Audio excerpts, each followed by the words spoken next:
Good afternoon, everyone, and welcome back to another episode of the Broker Breakdown. We're back again with our kind of monthly structure that we're going to be doing for the foreseeable future until we kind of figure out what our direction is going to be with the changes with Mike kind of leaving. So we're here. We have another guest for this week, and I'm super excited because this is a new guest, a guest that I have followed personally on social media probably for the last 2 or 3 years. Someone that I love their social media, what they're doing in their market. And again, I'm very happy to have them on. So I would like to welcome Steve onto the podcast this week. Steve, how you doing this afternoon? Good. Thanks for having me on. I appreciate it and excited to be here as well. Yeah. So do you want to kind of introduce yourself, kind of what you do, and then we can kind of go from there then? Yeah, let's do it. So my name is Steve Zahnd. I'm one of the partners and founders of the Zahnd team, real estate advisors. I service mostly the Guelph and surrounding area for residential, but we do have a commercial, and we are pretty deep into the agricultural community as well, where we help farmers, sell their assets or help farmers acquire more land assets. So yeah, we have our hands into a couple different facets of the real estate business, and that's kind of me in a nutshell. Yeah. Nice. We love to hear the farmers. My girlfriend actually has a hobby farm out in Puslinch, so that's always nice to hear. That's right. Got to diversify. Yep. Our cows actually just got picked up on Monday, I believe. They were supposed to get picked up Tuesday, but they got picked up Monday, so they are gone for the year, and then we'll get some more come in the springtime. So it's always fun to kind of dabble in that, especially me being from like Hamilton, a way bigger city, and then kind of meeting her, and a little bit of a different lifestyle, but man, it's I can't ask for anything better. So it's pretty great growing up on a farm. I grew up on a pig farm out in Listowel when I grew up. So definitely living in Guelph is different, but I've been going to the University of Waterloo and then coming to Guelph. Like I've been living in kind of a city. It's not like a big city like Toronto, but it's definitely different than growing up on a farm. That's for sure. 100%. I always say on the podcast, you couldn't pay me to live in a big city. Even Hamilton now, it's a little bit too big for my liking. So kind of getting into the Guelph area has been nice because Hamilton's like 600,000 people. Guelph's, I think, just over 100,000. So you're like 6 times smaller. So it's definitely a nicer feel, a lot more quiet, even though Guelph has grown, as you probably know, in the last 5-10 years. Yeah, no, definitely. It's grown a ton. And I mean, like for me, Guelph is like the big small town, right? So like growing up in Listowel area, being pretty secluded. And then Listowel was the big town for me back in the day. And every once in a while we'd pop over to Conestoga Mall in Kitchener. And that was like the big city trip that we did. But yeah, coming to Guelph, I really like the small town vibe it's got. It's not like you said, it's not like a huge city, but it's still got all the great amenities that a city offers you. And the sports is a little bit more robust here as well. So there's just like a really good vibe in Guelph. Like, I mean, when Nicole and I usually talk, and Nicole's my wife, it's like, where else would we want to live in Ontario anyways? If we were going to stay in Ontario, where do we live? It's like, I think we got to stay in Guelph. For us, it's one of the best cities to pick for sure. Well, it's always one of the top cities too when they do all those like reports and stuff saying like what's the best cities to live in Canada. Guelph always seems to be in that top 10 anyways. So you definitely picked a good city to kind of put your footprint in for sure. I appreciate it. Same to you. But kind of moving into obviously the big elephant in the room, which today the Bank of Canada basically didn't raise rates again. So coming from your point of view, do you see that being like a positive long-term, short-term? Do you see that being a negative long-term, short-term? Like, where do you kind of see that with them kind of staying stagnant again for another month, I guess, since they haven't raised it now 2 months in a row, I would guess now? Yeah, I see it as a positive, and I'm not just saying that because I'm a realtor. I see it in a couple different ways. Like the first way you can look at it is the inflation is starting to trend down. I know there's some inflationary fears coming up with a new crisis over in Gaza, and obviously, the oil requirements, and then therefore can push up inflation, which means that we might have to increase interest rates again to curb curb more spending. But honestly, like with the rates where they're at now, and like you look at like the consumer delinquencies and the pressure people are under with their mortgage payments, with higher interest costs, businesses slowing down their investments and their hiring. I mean, you can really see some cracks in the economy really starting to show. And I think that was the objective all along, was to kind of take steam out of the economy. This kind of sucks that the government wants us to lose our jobs and not spend and not really have the quality of life that we used to have, to kind of force this fight against something that they kind of caused in the first place. So it is frustrating, but at the same time, I think we're starting to see some progress against the fight against inflation, which is positive. And from a consumer standpoint, like especially when I'm talking about the real estate market, it takes about 3 to 4 months of stability before the new normal. And I say new normal in quotes, because when you exit a market, so when there's a disruptor in the market, the consumer kind of freaks out. It's like, hey, what's going on here? Like, I'm not really sure what's going on. Let me just wait and chill, sit on the fence for a little bit, and then see that the market is going to restabilize. And once the market restabilizes, then we enter what's called a new normal, and then buyer activity usually starts picking back up again. So that's a long way of me saying for the real estate market anyways. If we hold this month and one more month, I think we'll enter that new normal market. And like Q2 of this year, we'll probably see an increased activity in buying. Yeah, it's very interesting to kind of see how the market's gone. And obviously you're going to have a lot more insight than I do. But even from my clients, a lot of people I've been seeing, like they've just been kind of in this like almost like fear tactic where they watch what the mainstream media is saying and they're not really doing a whole lot. But then when I talk to like other realtors and mortgage brokers and stuff like that, they're like, you know what? It's actually never been a better time to buy. Yeah, the interest rate is higher. But again, like, when are you going to be able to get into the market, right? So it's kind of, I think people put a little bit too much emphasis on seeing like what's going on in the mainstream media and taking that kind of to heart instead of maybe doing their own little research outside of that. But yeah, I do find it's some consumer trends I've even seen over the last year. Again, a lot of people kind of going into that rental market where, again, people were always renting, but I find people are renting more because now having to save up for that down payment and then housing prices going up and then and interest rates are going up. People were just really scared to really pull the trigger on anything. Yeah, no, you make some good points. And I mean, the media has their objective, which is to sell advertisements, and they want to get your clicks, and usually fear sells better than the truth. And I'm not saying that they're completely misleading all the time. There's some good content out there. But like when people see the media and then they see realtors or any kind of industry expert kind of say, hey, no, the media is not 100% right here. It's actually a really great time to buy. They're like, oh no, that guy's just trying to sell real estate. or that person's just trying to sell insurance or whatever it is. Right. Oh, like, we get that all the time. Right. So even if you try to like,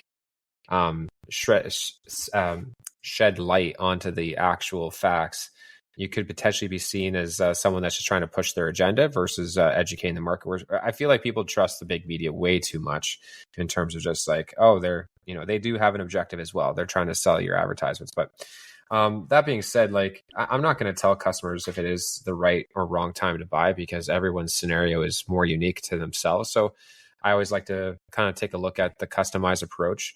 But like there's essentially 3 different kinds of opportunities in the real estate market. One is you're a buyer entering the market for the first time, or you're a buyer entering the market as an investor, right? So you're not selling an asset, you're just acquiring an asset.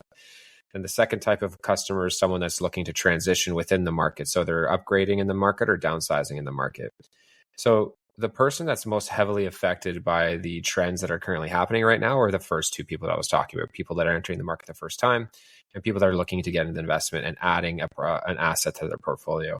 So yeah, interest rates will definitely affect them. Price fluctuations will affect them, and all that fun stuff. So like if you were just entering the market, the best time to buy was Q4 of 2022 when the market was absolutely taking a nosedive and the interest rates were still relatively low compared to even today. And I shot tons of videos and put tons of content out there. I was like, if you're not buying now, you're making a mistake. And from there, we're still up. At the bottom of the market, we were at 720,000 in Guelph, and right now we're sitting at around 780,000. So like that advice seems to be holding good for right now. But most of the people that I deal with, though, have an asset that they're kind of like they're trying to transition from one asset to another. They're looking to upgrade or downsize. And honestly, you're much better. And I'm not just saying this to say this, but like if you look at the numbers and you look at this like a spreadsheet and you look at the calculations, you just look at the whole cold hard numbers. Land transfer tax. If you're buying an asset that's in a depressed if you're buying a depressed asset, so something that's lower in value than it was currently, back in February 2022, you're saving thousands upon thousands of dollars in land transfer tax. You're paying less in commissions because a commission on a $500,000 house is way less than $1 million house. So I'm not saying the market was that dramatic, but the costs to transition from one asset to another are substantially reduced right now. And yes, the interest rate is higher, but if you look at the numbers again, the amount of money the average sale price has dropped compared to how much the interest rate's gone up, you're actually still ahead on a monthly payment. But it's try telling that to someone without them being like, "Well, no, but interest rates are higher." Yeah, they are, but the value that you can get on a potential upside on an investment is outstanding. Like there's lots of equity growth and opportunity, in my opinion.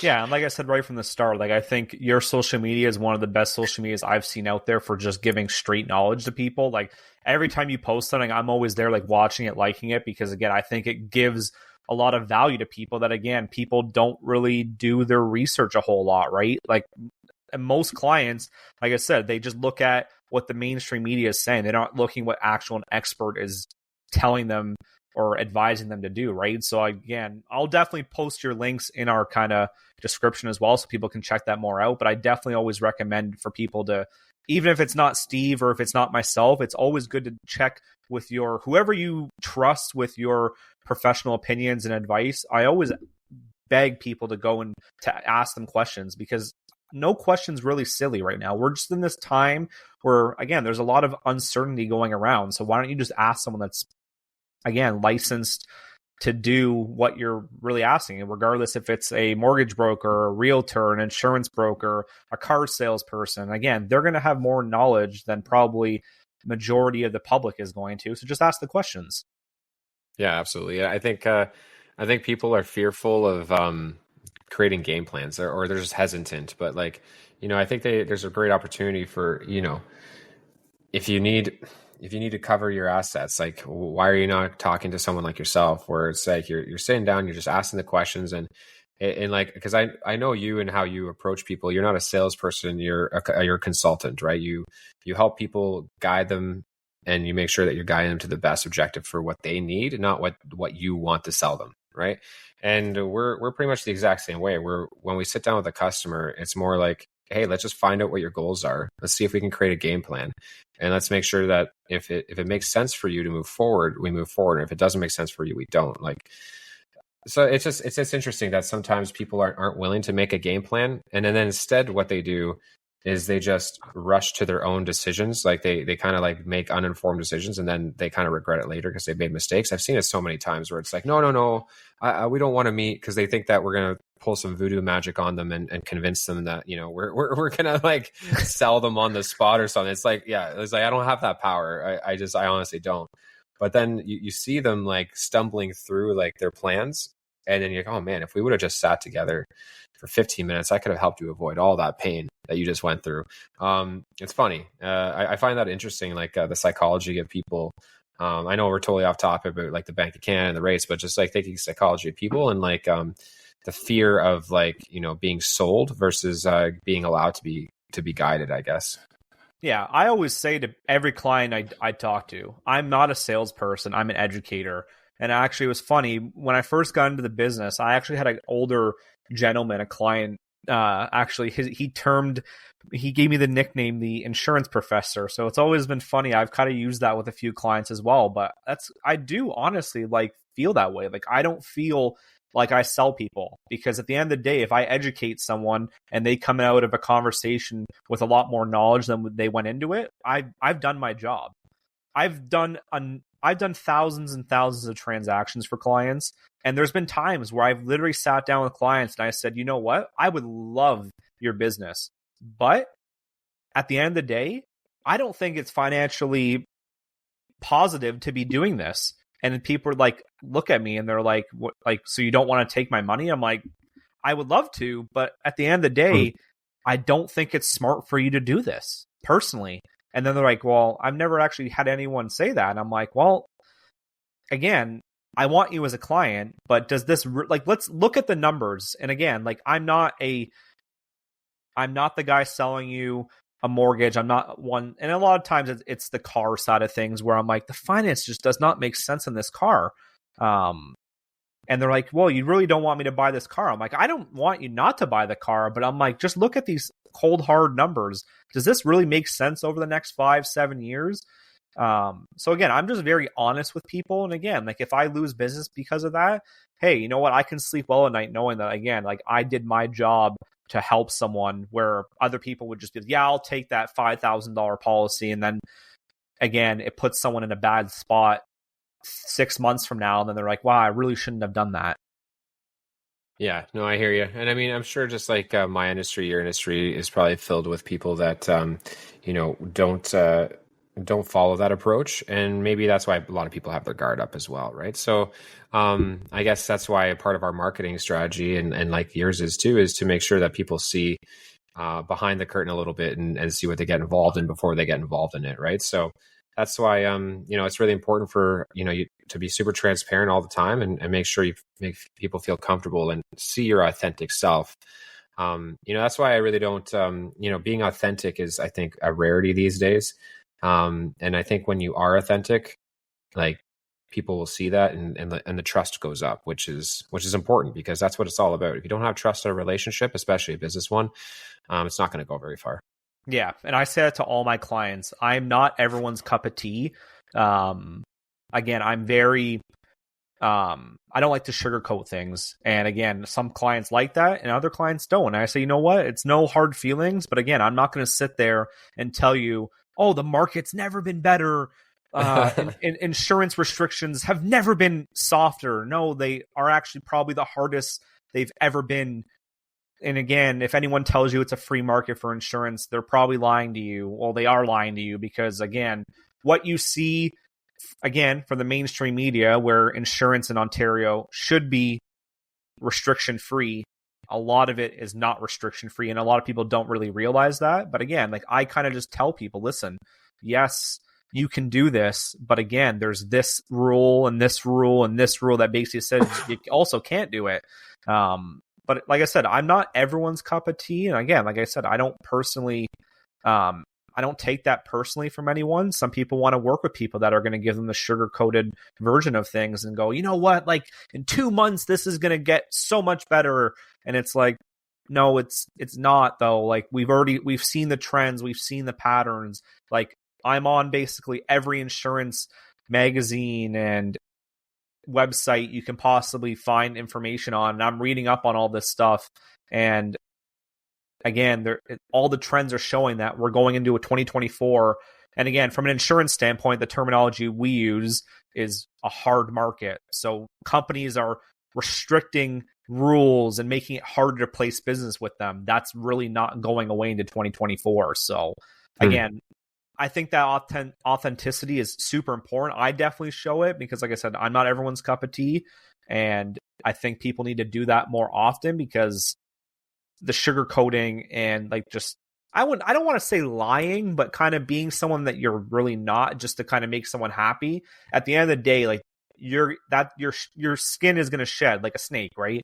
Like it's going to show one day or another that, you know what, maybe our conversation from 2-3 years ago, maybe that I was just kind of leading you down a path I wanted to lead you down just to kind of get your business, which again, I always find that comes back to bite people anyways. So I've never conducted myself in that manner whatsoever, even though a lot of people don't like the way I do things, because like I said, I can be almost blunt with people. But again, I think people just need that kind of reality check almost sometimes, especially in the world that we live in today, where Canadians, I think the last time I read actually was like Canadians live like 120% of what they actually earn in a year. So they're like 20% over what they're earning every year in debt, basically. And I'm like, it blows my mind, like how crazy those stats are, and continuously increasing on how much debt Canadians are taking on quarter over quarter and annually.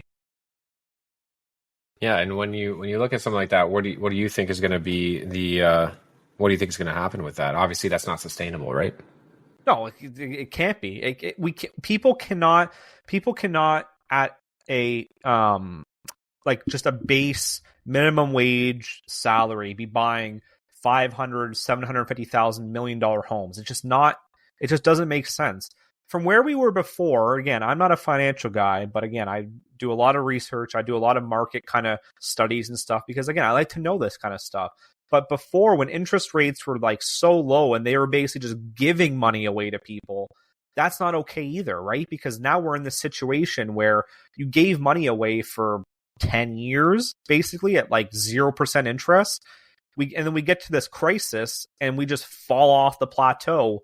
Like, it's going to take years for us to get back to a more of a stable economy, right? So I already said years ago that it wasn't sustainable, and everyone was like, "Oh, well, it's fine." And then COVID hits, and now it's not fine. So yeah, it's not going to be a sustainable thing. Like, people, I don't really know from like a market standpoint really what has to happen. Like, because like even people losing their homes, like, again, that just puts more people in the rental market. I'm not saying that's a bad thing, but again, the whole, I don't want to say the American dream, but the whole like dream in people's lives is to obviously own property, right? And that's becoming more and more of a dream now than ever before. Yeah, well, I think shelter in general is becoming more difficult, regardless of what you look at, whether you're buying or renting. Especially if you look at a city like Guelph or like a city like Guelph, vacancy rates are still very low and rental prices are going up. Real estate prices in general have come down from their peak, but they're obviously, a lot of people still think it's expensive. And I think there's varying opinions about that. You can look at different markets across the world. You can see like all the great things that, a place like Guelph or Ontario has to offer. One of the largest freshwater supplies, great climate, very minimal natural disasters. I mean, it's a great place to live. I mean, I'm not surprised that real estate values are higher here than in other areas of the world. And Toronto is a great economic driver as well. So, I mean, look, I'm not here saying that prices are overvalued. I don't think that.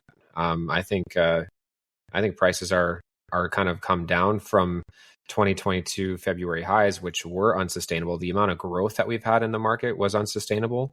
But now that we've come back down to reality over the last year and a half, looking year over year growth from back to like 2010, it's not completely ridiculous. And I do see that the value in real estate is still there for sure.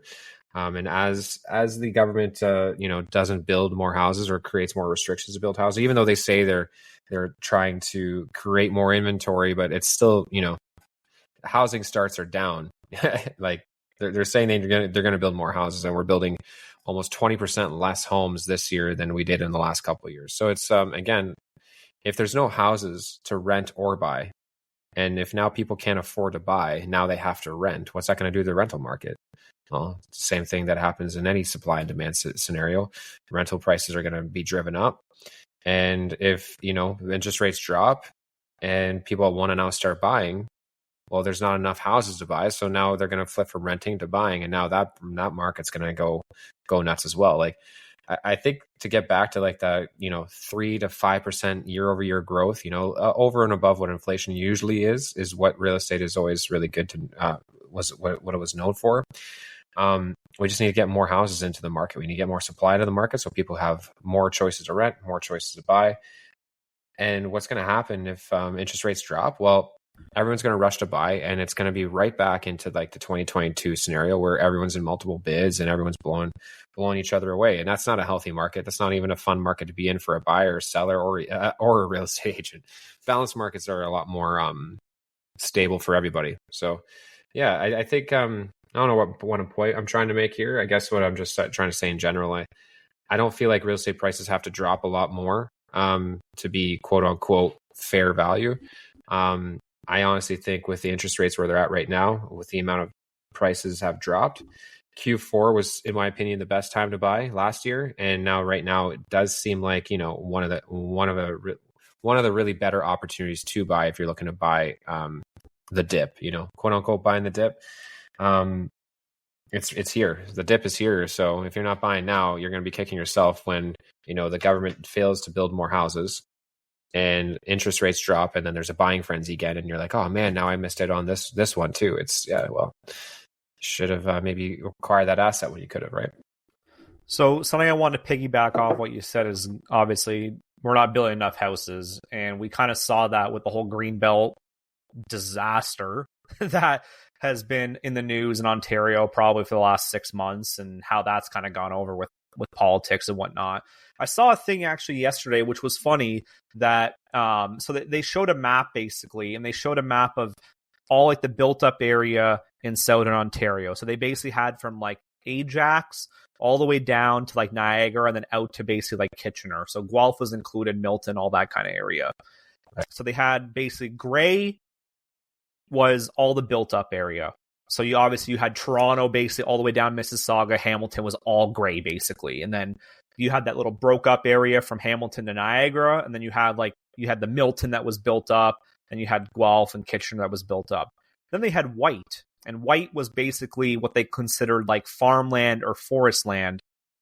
So there was obviously tons of white around those like smaller towns like Guelph, Milton, Kitchener, even like kind of into Flamborough, Waterdown, that kind of area. And then it was funny, then they used the green as what they called the green belt. And they were like, well, what's the point of opening the green belt when they have all this white still on the map that they can use to build? And it was just it got me thinking. It's like really, what was the point of opening the green belt when you still had all this land? And again, I think it doesn't impact me and you a little bit more, because again, you're kind of out in more, again, a smaller town of Guelph. And again, if you look around Guelph, it's a lot of farmland. And Hamilton, yeah, it might not be as a lot of farmland, but you go into like the Binbrook and Dundas area and Flamborough, like that's all farmland, right? So it's concerning that a government policy was almost trying to open land up even further outside of this area, instead of just looking at the areas that we already kind of have that's like closer to the town centers, and not having to do all this kind of political back and forth, and again causing a big uproar with a lot of people in Ontario about opening the Greenbelt up. Yeah, that doesn't make any sense. And you hit the nail right on the head. There's a lot of opportunity to develop right around these cities that have a lot of opportunity to grow, but there's so many municipal restrictions, and I honestly think there's so much opportunity for intensification as well, right? Like, not everyone's looking for, a 100-foot wide lot by 120, 150 feet deep with a 3,000 square foot house. That's not really what a lot of people are looking for these days. Intensification is definitely an opportunity for people to get into a home, whether it's rental or a purchase, just to start building equity and have something of their own. And, we tried to, we're working on some projects here in Guelph with a couple of our builder partners and some of our, partners that are looking just to expand their investment portfolio. And the amount of red tape that you have to jump through just to even get like a site plan approval, you're looking anywhere. Like, there's this one project I'm thinking about. We had the drawings done. We had everything. It was in the intensification corridor. So it was in the intensification corridor already. So it was already part of the plan, right? And so it's in the intensification corridor.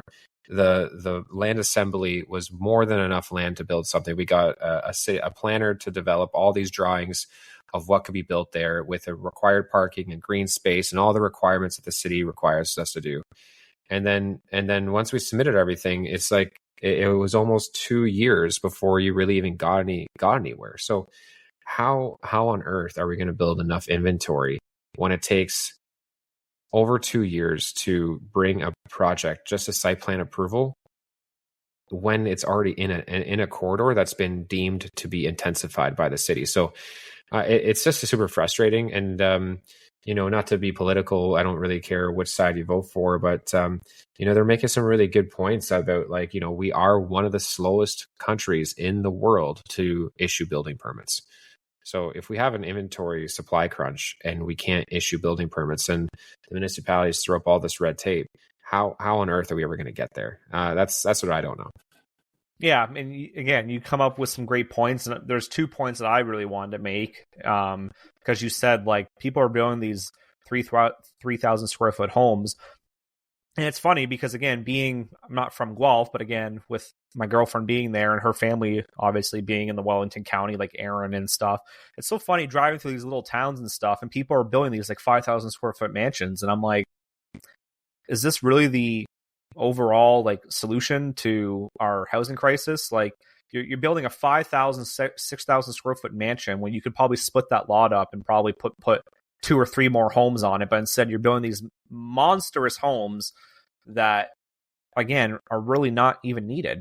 And it's just crazy that for my second point is that even again, she lives in Puslinch, so again, Puslinch is probably a lot different compared to like Guelph or Milton or whatnot. Because I've heard Puslinch is very, very difficult to get building permits, and you have to like kind of follow these like conservation laws and all this kind of stuff.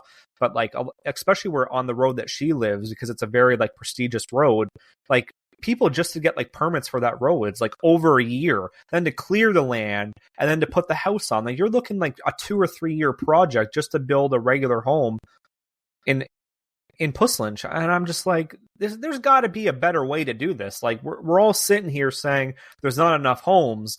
Well, why is there so much red tape to build a home? Even my dad, for example, being in Hamilton, he wanted to build a garage for his already built home, and the garage took like 4 months to get a permit for, and it was like a regular garage. It's just like, why is this taking so long to do?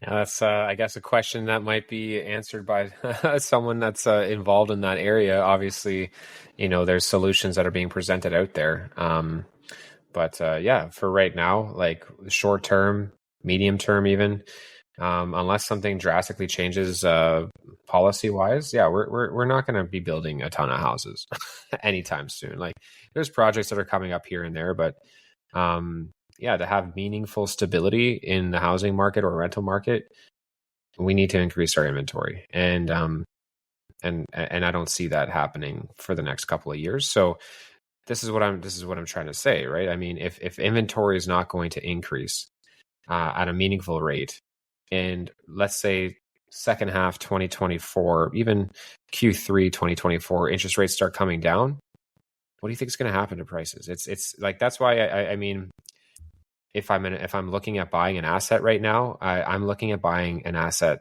now, because if I'm looking like a long-term investor, which you should be as a real estate investor, looking long-term, in 5 years, our property values are going to be higher or lower than they are today.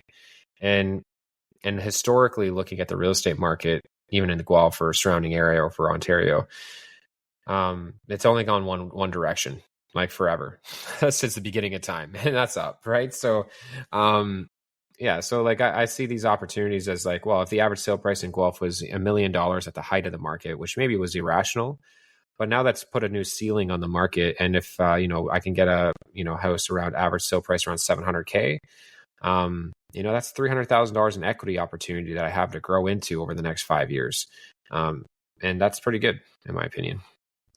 Kind of a side note that I wanted to make, because I think it really targets that Wellington County, Guelph area.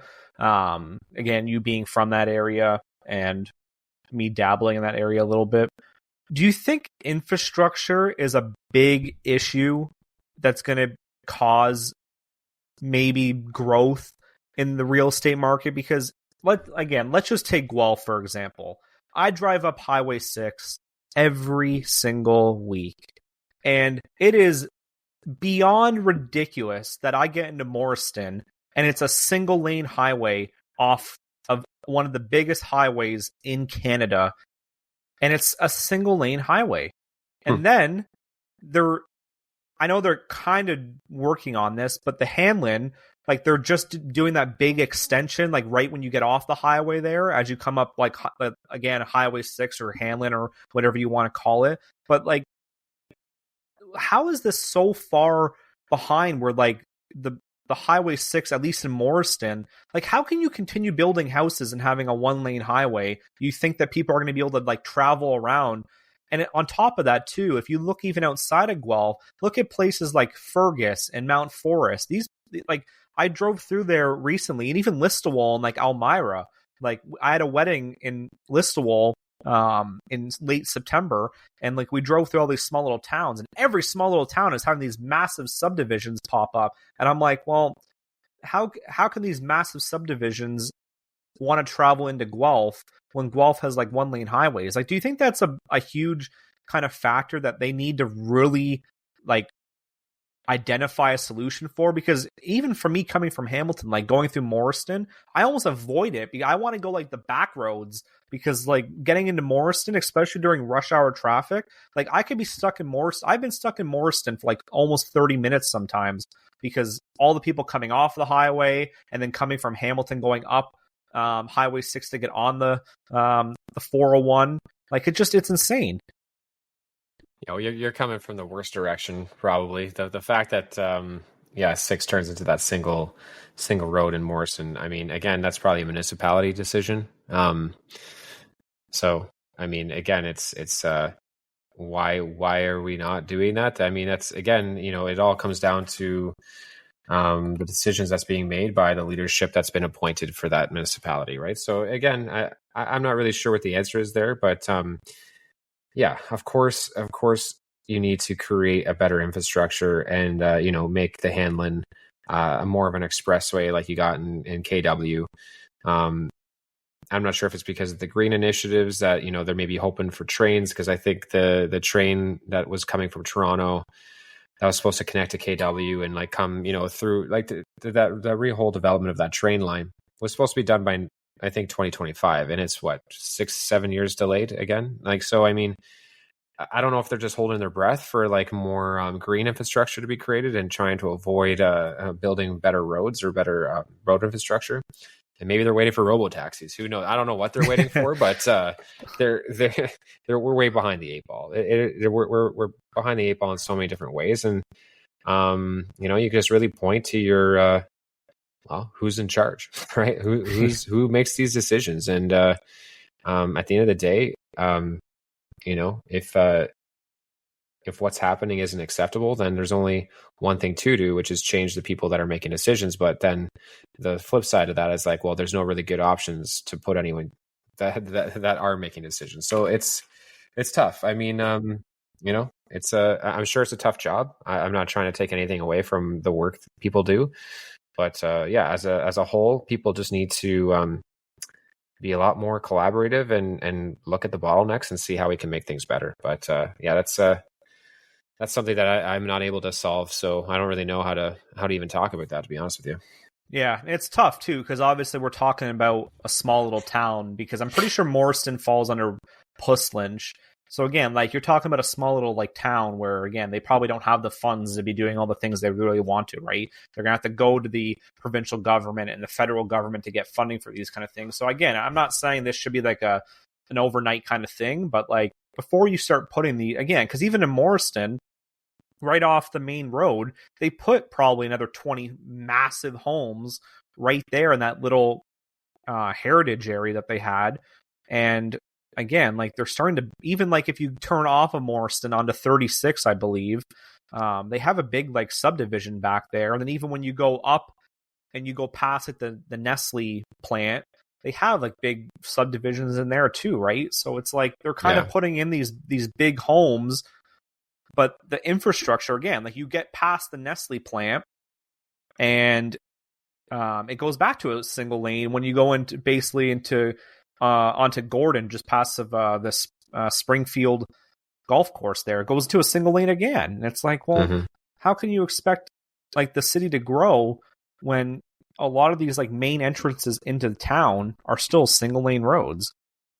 And I'm not sure what it looks like, but I mean, it sounds to me like from a 1,000-foot view that the best thing to do is to be collaborative. Like, why is the city of Guelph not collaborating with the smaller municipalities to widen those roadways and to make sure that all benefit, right? Because if Morriston has more traffic running through it, that's better for its shops. Maybe that's why. Maybe they want to choke it there, so people have to stop there to jump over to a restaurant or to well, there's nothing there really. Yeah, there's right, like there's the market, there's a small little cafe, and there's a Chinese restaurant there. That's all there is Yeah. in Morriston. And there's like Oh, yeah. obviously like businesses like the vet clinics there too. But like other than that, like there's nothing really there, right? Yeah, and maybe and also thinking about like when I'm visualizing it, like there's a lot of probably like quote unquote maybe like historical buildings that would be get demolished if you try to rewind that roadway. Which though. they are, yeah.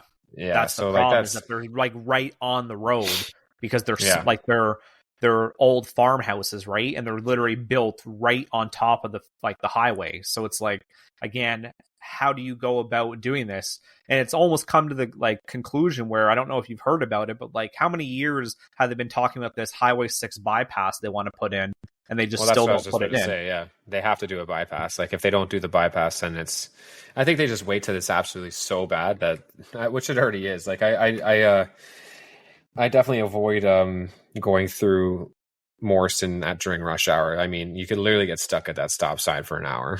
Oh, that's me every weekend. 30 minutes. Yeah, I don't envy you. That's for sure. From Brian's auction all the way to the highway is basically a 30-minute drive, and it's like a 2-kilometer drive, and it's 30 minutes every time. So yeah, just get a moped. Yeah. Weave through the traffic. Might just park my truck and just walk the rest of the way and then come pick it up later. That's a good idea. But moving forward, like long term, like what do you see the solution, especially for like Guelph and Wellington County being? Like they have to put in more houses, right? Like even though I don't think Guelph obviously wants to become Toronto, but like you have to start building more, not even just in Guelph, but just in general to kind of get this solution down. Like you said, the demand and market, supply and demand. If we don't have the supply, demand is going to skyrocket, and that's what we're seeing, and we have been seeing for many years now. Yeah. Well, I think the solution, there's a lot of good opinions out there, and probably a lot of smarter people than I that put forth some what seems like reasonable plans, like making sure we have high density residential built up along the stations and the railroads, and the making sure that we're not digging into our green spaces, but we're intensifying like some wasted opportunities within cities themselves. There's a lot of opportunity for intensification, and I mean, just the city of Guelph alone, we could add a lot of units to the city if we could get past the red tape. And if the red tape was loosened, and it didn't take 2.5 years to try to build an apartment building that could house maybe where you had 60 units. So the project I'm talking about, it was going to be a 60 unit stacked townhome development. So let's say 2 people per household, that's 120 people it could house, when right now that lot, like those 2 lots, are housing 2 families, right? So and that project is designated in the intensification corridor, so it's already been earmarked by the city to intensify it. So why is that taking 2 years to get approved? That should take 3 months. You know what I'm saying? That should, I don't even know it should take 3 months. It's insane to me that the solution is cut the red tape. Let people, you don't have to take up precious farmland and cut down trees. Like there's tons of opportunity to, within our cities, create more homes from assets that are completely underperforming, and they make no sense the way they're currently structured. Their highest and best use is not being tapped into. We've already built a lot of single family detached homes kind of outside of the city. So it's time for the city internally, like by the downtown, to become more of a downtown, right? So I'm not saying we just need to build skyscrapers all day long either. That's not the solution either. But stacked towns, townhomes, something a little bit more intense, right? Like intensive could be a good solution. And if all the cities around our areas were able to accomplish that, that would create an immense amount of housing without even touching any extra land outside of our city limits, right? Yeah, and again, just me traveling around town, like there's a lot of spots where I'm looking at this and I'm just like, why aren't they using this space to build on? Like, for example, on Gordon and Arkell, there's that corner lot that has like it's a big, just like overgrown junkyard, like parking lot. And I'm like, what are they doing here? And then the other spot is right across from the university, where they used to have that old hotel. It's just a big parking lot now. And I'm like, this thing has been like, I've been coming to town for like 3 years and it's just been vacant. Like, why aren't you building something there? Like, just like it's just a big empty useless space and they're not using it. I'm just like, what is going on? Yeah, just look at all of Gordon Street. I mean, there's a lot of bungalows there that are holding out for higher dollars that aren't selling. And then there's lots of opportunities closer to downtown that, I think are open to selling, and the developers are buying, but then they just can't build for 2.5, 3 years. It's and right now, builders, I mean, hey, look, I don't fault them. I mean, I don't think you can go to a builder and say, hey, we want you to go lose money and go bankrupt building these houses so people can have more houses to live in. It's a business. And if it takes, 3 years to get to a project, and then by the time the project's even approved, now you got to do pre-sales. And if the sales are down and the cost of building has increased, right? Like labor costs have gone up, some material costs have gone up. So right now it's not even cheap to build, right? So like, no, and everything is a business, right? And that's what I always tell the people too about insurance. Insurance at the end of the day is a business. And if you're looking at, even just again for your information, we're going through a time where profitability is at an all-time low. The amount of money that we're paying out just for claims last year was almost 60% per dollar that we were paying out for claims. So 60% of our profits were already going to every claim that we had to pay out. So even this year, like we might only get like a 5 to 6% profitability, which everyone might be like, oh, that's crazy. But it's really not. Like we've had times where it's been like 9 or 10. So we're at 5 or 6. At the end of the day, it's a business. If businesses aren't profitable, they go bankrupt. And the biggest thing that we're fighting right now is companies possibly going under. Or even worse is when companies start getting to that point of like they're not profitable and they're just blowing money away. Other companies then acquire them, and then basically insurance becomes a monopoly, because then all the big companies get even bigger because they just take on the companies that aren't doing too well, right? So, and yeah, that's not good for the customer, because now there's less choice, and with less choice becomes higher prices. I mean, exactly. Yeah, like these builders that I work with, like we're just holding on to our lots right now because it's like they can't afford, because the customers can't pay the price to make it financially feasible to even make it happen, right? So, I mean, there's just a lot of things that are happening with the interest rates increasing, the red tape, with all these things like coming together. There's no wonder that we're not building any houses right now. So it's just there's a lot of work to be done, and I just hope that leadership that has been appointed to lead makes it happen. Yeah, and we'll have to see, because like you said right there, like every kind of political party has their own ideas. Again, the liberals are doing what they're doing, which is a whole lot of nothing, but the conservatives want to say, well, they want to give like municipalities like 15-20% more if they build to their ratio they like, but if they don't, then they basically take away all that money. So it's all words realistically to me right now. I don't really hold allegiance to anyone, because again, at the end of the day, actions speak louder than words, and right now there's really not a whole lot of actions right now. Yeah, and I mean, and like, switching gears a little bit to that, like whether they take action or don't take action, us as business owners or customers, we need to take control into our own hands and say, okay, well, based on what's available today and looking into the future, is anything really going to change? And if you do believe it's going to change and there's going to be a huge influx in inventory and prices are going to stay, down because there's going to be more options and stuff like that, yeah, then totally hold out. Don't worry about getting into the market. But if you're like, well, you know what, it doesn't look like the inventory is actually going to get substantially higher. If rates do go down, it's probably going to breed a lot of buying pressure, and it's going to probably cause prices to go up significantly back to where the 2022 highs were.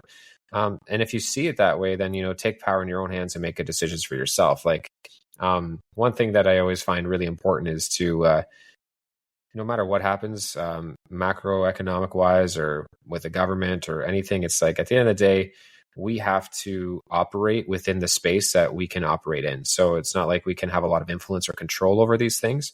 So we just have to make the best of what kind of environment we were given. So just get educated, get consultations, talk to experts, and make the best decisions for yourself.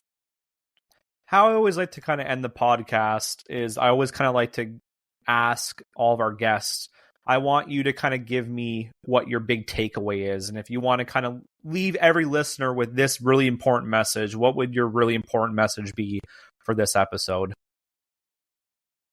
Oh, that's a good one. Well, think of it on the spot here. You know, from a mindset perspective, I think the last point that I just made is pretty much, you know, a good takeaway. It's, you know, don't rely on other people to make it or break it for you. You have to understand that we're in a current environment, and you have to make the best of whatever environment you're in. If you're busy blaming other people for what's happening and where you are or what could have been or what should be, you're going to miss it on opportunity and you're going to stay stuck. So just make sure that no matter what you do, just take all the information in, make the best decision possible for who you are and where you are in your life, and make sure that you don't lose out on the opportunities that are in the existing environment, because there's always opportunities. And as far as our episode today, I think it's exciting that we're hopefully seeing some stability. I know it doesn't feel great right now with inflation and interest rates high, and now we got wars breaking out everywhere. You know, I think it's important for us to make sure that there is a lot of good things happening in the world as well today, not just bad stuff. So don't let the big media keep you down.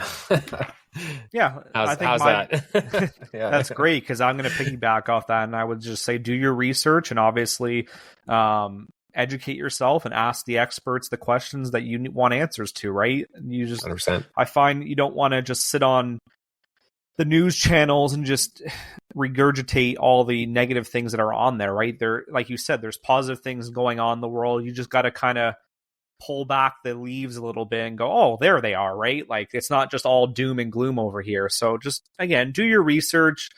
And again, this is something that I preach every episode. Do your research, be educated.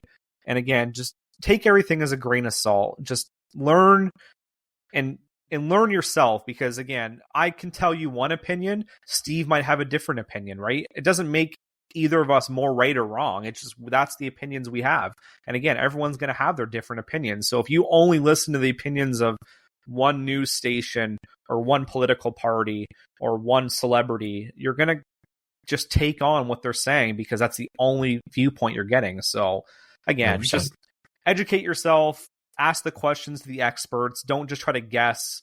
It's kind of like a doctor. When you have symptoms, don't go on Google and just Google your symptoms, because you're probably not going to like the answers.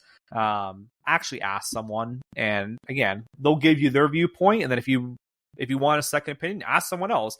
Again, I always tell people too, like, I'm not the end all to be all. I have different opinions than other insurance brokers. If you want to ask other insurance brokers as well, they might tell you something completely different. Do I probably agree with a lot of them a lot of things they say? Probably not. But again, that's what they've been educated on and brought up on. And that's just, again, that's how life is. So it's always nice to, like I said, ask your questions and just be educated. And like I said, take everything as a grain of salt, and before you kind of do your research, and then make your educated decision from there. Because the last thing you want to do is make a poor decision based off of little information when you could have made a better decision off of a lot of information. 100%. But again, Steve, I really appreciate you coming on. I think, again, with what's kind of going on with the real estate world and interest rates, all that kind of stuff, it was great to have a differing opinion, especially someone that's maybe not from like the bigger cities. A lot of people I've had on so far have been from like the GTA area. So having someone in I wouldn't say it's definitely a smaller area in Wellington County, Guelph, and that kind of area. It's nice to kind of get a different opinion from someone that's not surrounded by concrete and skyscrapers all the time. That's right. Absolutely. No, I appreciate you having me on. And if you don't mind me doing a shameless plug here, on November 7th, I'm doing a business planning workshop for realtors. So if you have any realtors that are listening, feel free to come to that event. We'd love to have you. Yeah, definitely. And like I said, I'll definitely link all your social media and stuff once I kind of get all this out to our listeners. And again, thank you guys for tuning in, and we'll check you guys next time on the Broker Breakdown.